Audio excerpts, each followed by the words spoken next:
Hey everyone, Robert Ferringo of Doc Sports, and I just wanted to reach out to you to tell you how excited I am about the upcoming college basketball season. Now, I'm going to give you 4 reasons why college basketball betting in November and December is by far, bar none, the best time of year to make a profit for sports gamblers. I'll get to that in a minute. But first, I just want to talk a little bit about the upcoming college basketball season. The season starts Monday, November 3rd. I am sure you didn't know that because that's part of the point. Nobody's paying attention to college basketball right now. Between college football, NFL, NHL, NBA, UFC, soccer, all this other stuff going on, college basketball doesn't rate this time of year. But for me, it always rates. It's always going to be number one. All these different sports that we handicap are kind of like children. Like, we're not supposed to have a favorite, right? When people ask us. But college basketball is definitely my favorite. It's been my favorite sport since I was in middle school. Frankly, I grew up in upstate New York, so in the Northeast, college basketball was way bigger than the NBA and a lot of other sports as well. So it's just something that has always taken with me, and I've always had a passion for the sport, and so I have a passion for handicapping that sport. I feel like I just have an innate feel for the players, the different coaches, the different leagues, the different rivalries, the different gyms. I've lived it for 30 years because it is so close to me that I feel like that really comes out in my handicapping. Now, again, November and December is a must bet, whether you're into college basketball or not. And that's the big issue, right? Like, so many gamblers are like, you know what? I like March Madness. Or not even gamblers, just fans of college basketball. They're like, you know what? I don't like it until March Madness. Okay, that's fair, but you're leaving a lot of money on the table. And again, that's kind of the point here. And I'll get to those 4 reasons in 1 second. But again, I just want to point out a few things. First of all, I've had back-to-back winning college basketball seasons, including last year when I put up plus 13,900 over the course of the year. That's one of the best single seasons in Doc Sports' 55-year history. Since November of 2023, I have banked over 21,500 for my college basketball clients. That is all documented on our website.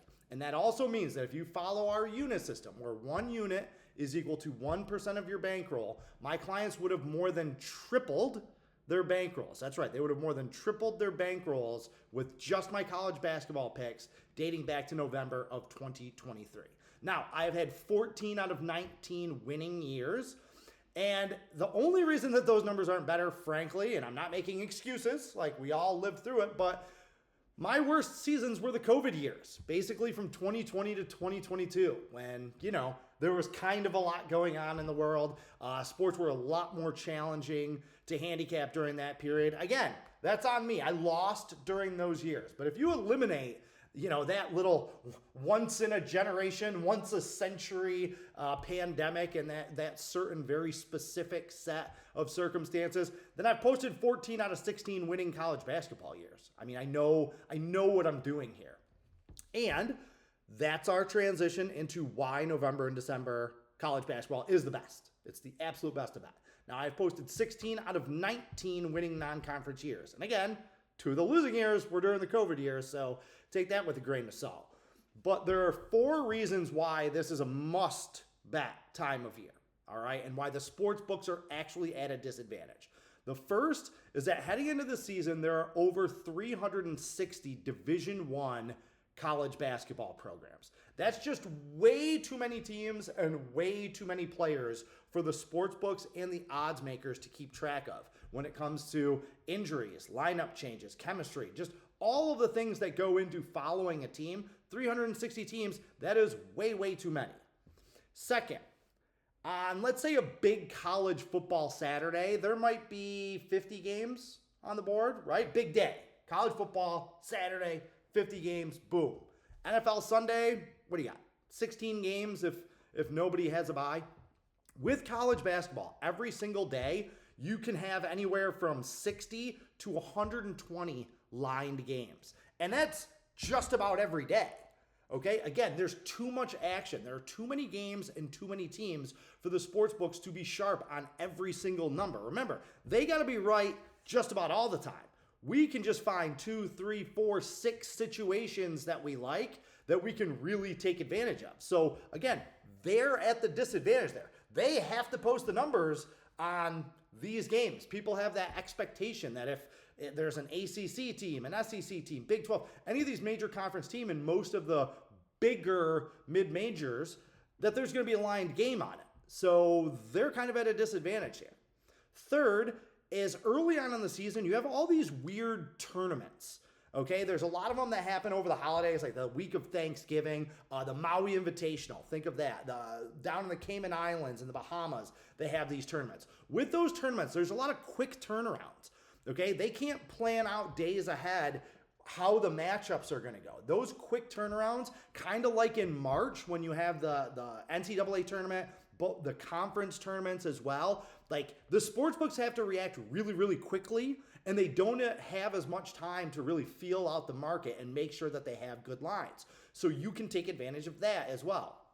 And then fourth is what I touched on before. Right now, the biggest handles for the sports books are still coming in football. It's not even close.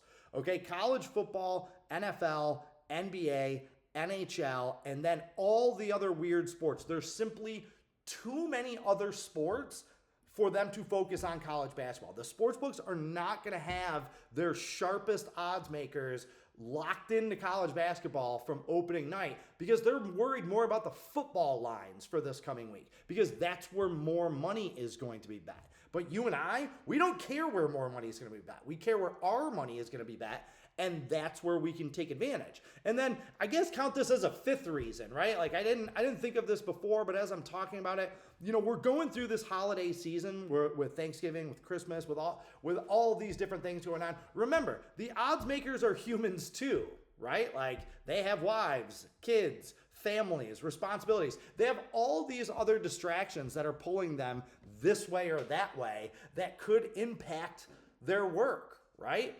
Again, we're only looking for a few weak lines every day or every week, and that's where we take advantage. So in summation, there are simply too many teams, too many games every day, and too many other sports going on this time of year for the sports books to be sharp with college basketball. So it really is like a unique situation, and it only lasts for this 2 months, only November and December. Okay, once we get on the other side of the new year, football, we're basically into the playoffs. College football is all but done. There's just a couple of games there. You know, NHL and NBA are really in the dog days.